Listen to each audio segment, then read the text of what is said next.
Patok karon ang klase-klaseng pampabugnaw sa General Santos City aron batukan ang grabing kainit sa panahon. Gani, taas nga heat index pwedeng masinati sa syudad, lakip sa pipila ka lugar sa Mindanao karong weekend. Sumala sa pag-asa. Ang detalye sa report ni Efren Mama.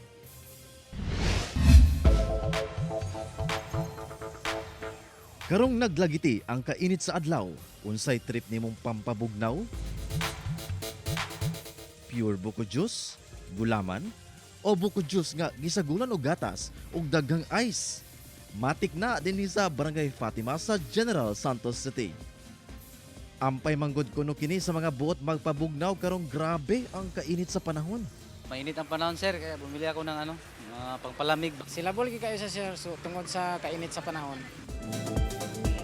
Kung bet pud nimo ang fruity, dinhi sa kadalanan sa Barangay Apopong, gipaningot sa kabugnaw kini mga sudlanan sa managlahing fruit shake ug juice sama sa avocado ug dragon fruit nga dunay ice ug gatas. Tungod sa kalami, ang mga motoristang mangagi mohonong gayud aron mamalit.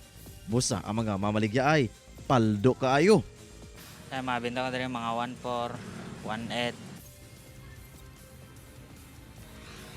So refreshing mga kapuso. Kining pampalamig, dakong tabang yun ni aron nabatukan ang grabing init sa panahon. Gani, matod sa City Health Office, importante gyud ang hydration. Sa panahon po na mainit ang ating mga kapaligiran, no, usong-uso po talaga ang tinatawag natin na heat stroke. No? So una po, no, kailangan po natin i-hydrate yung ating mga sarili. Uminom tayo ng maraming tubig. No?